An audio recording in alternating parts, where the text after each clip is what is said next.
Okay. Assalamualaikum. So ni kita nak tunjuk, kita nak discuss situasi. Okay, contoh macam cheese kan. Sekarang ni harga cheese rendah. So apa tindakan yang kita boleh buat? So actually dia ada tiga lah. Ada tiga benda. Okay. Satu adalah dia based on modal lah.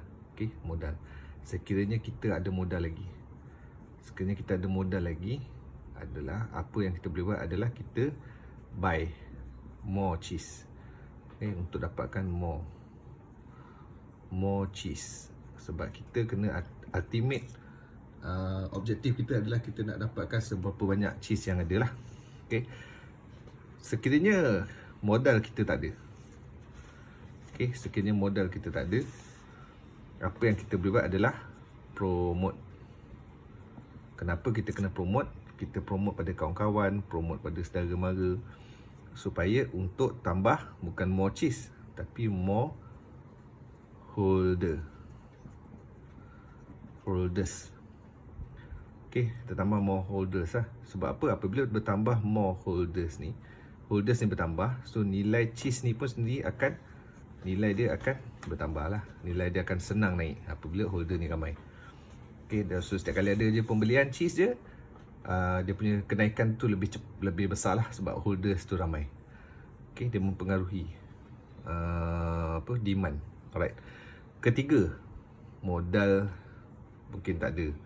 Promote dah habis promote semua orang. So apa boleh buat adalah, ni yang paling low sekali lah, kita hold.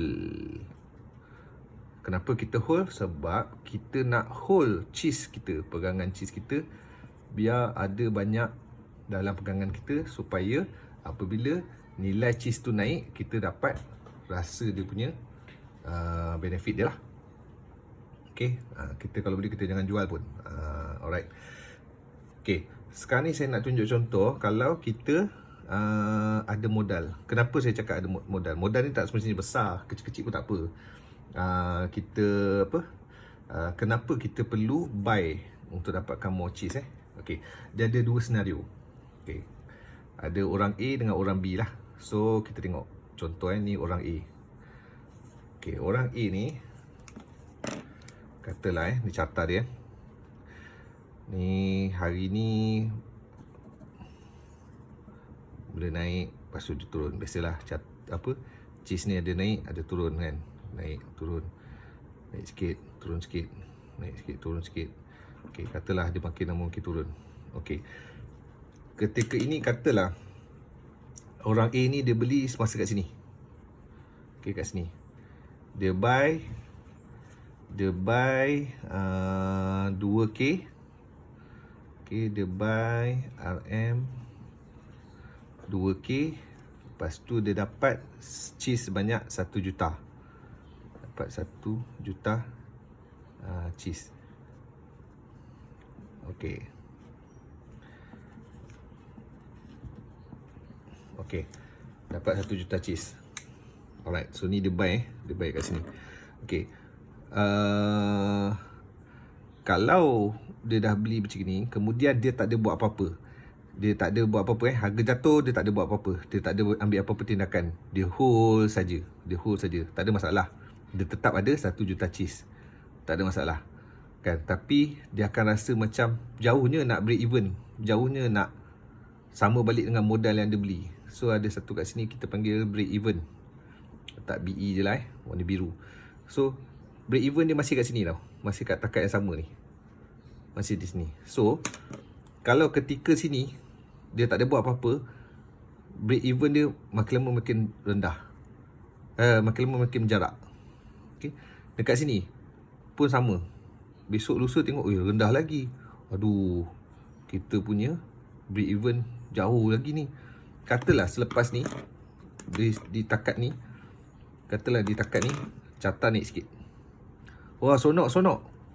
Kita rasa seronok, tapi break even kita masih lagi jauh.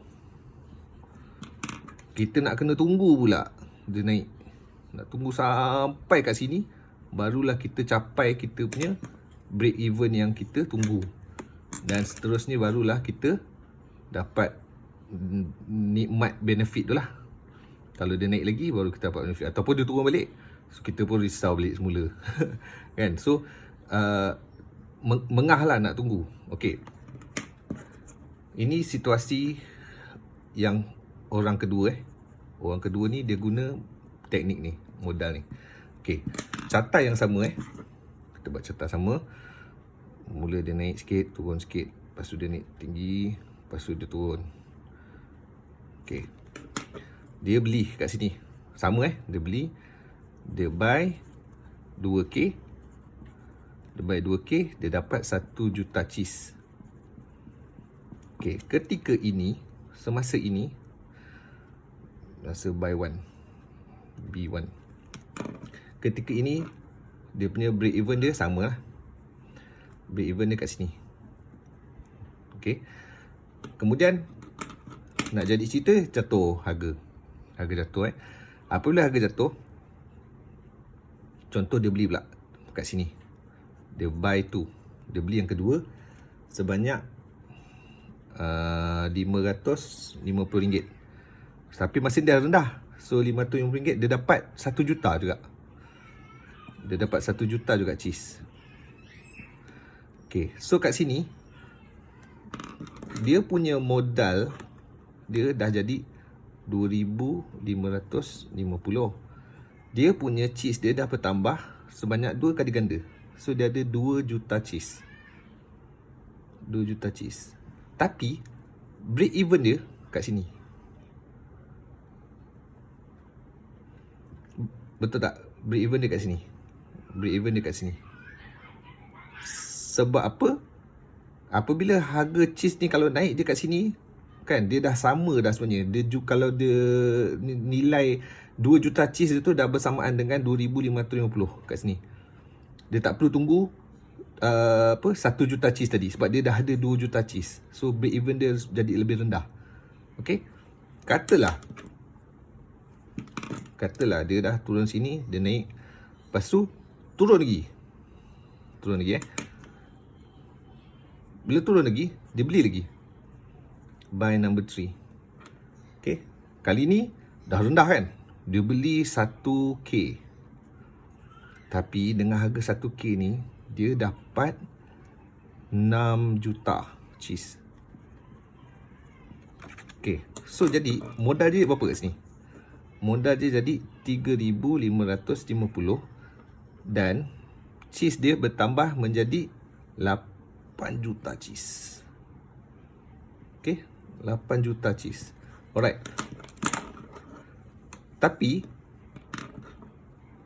apabila dia buat macam ni, dia punya break even dia pun akan rendah dekat sini. Dia akan jadi somewhere below here, sebab dia ada 8 juta. 8 juta. Carta graf ni naik sikit je. Dia dah boleh dapat balik semula dengan dia punya modal dia. Ni break even dia. Break even untuk yang B3. Okay, break even ni maknanya dia jual semua ni. Kalau katalah maknanya semua nilai 8 juta dia ni kat sini je, dia naik sikit je kat sini, dia dah dapat balik dia punya modal dia, semua modal dia 3,550 ni. So maknanya kalau dah naik kat sini sikit, carta dia naik sikit je, dia dah adalah dia punya keuntungan dia saja. Naik je sini, keuntungan dia saja. So whatever happen outside ni, atas ni, awak dah tak risau dah. Kita dah tak risau sebab apa? Kita dah break even. Okay, kalau katalah ni lepas ni dia naik atas ni, lepas tu dia turun. Orang lain yang tak buat apa-apa masa ni, Allah, tak sampai lagi break even dia. Orang yang tak buat apa-apa kan, si A ni tadi duduk kat sini, Allah, jatuh balik, Allah, naik, naik, jatuh balik. Kita kat sini, kita dah seronok sebab kita punya dah lepas kita punya break even kita. Okay, so kita cakap, Alhamdulillah, naik, Alhamdulillah, turun, Alhamdulillah. So nampak tak? Okay, dan apa lagi yang bestnya berbeza dengan ni? Ketika ini, katalah tadi dia naik kan sampai sini kan, dia sampai break even dia. Sampai break even dia, sekiranya dia jual cheese dia 1 juta, dia dapat berapa?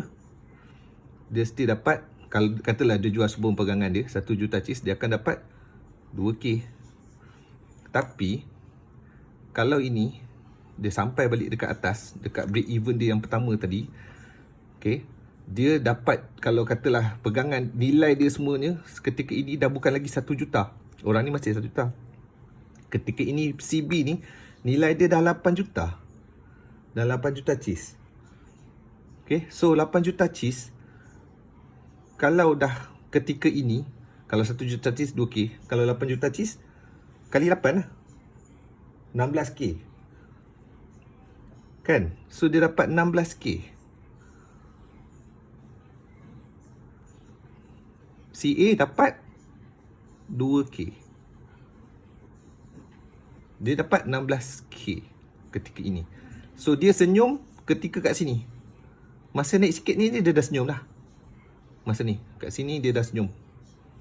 Dekat sini dia dah senyum dah.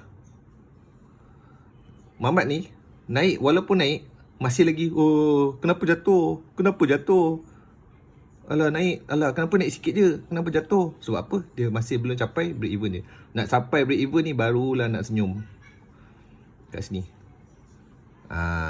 So sebab tu kita cadangkan untuk kita buat pembelian modal ni supaya kita punya ni sama, kita punya dapat dikurangkan risiko untuk kita capai semula break even kita ni. Dapat mengurangkan jarak dia ni, Kalau tak makin lama makin jauh, sebab cheese ni tak ada masalah. Dia bila dia rendah dia akan naik balik. Cuma kita tak tahu bila dia akan naik balik semula. Okay. Alright. So buat masa ni dulu saya explain. Nanti kita jumpa di video akan datang.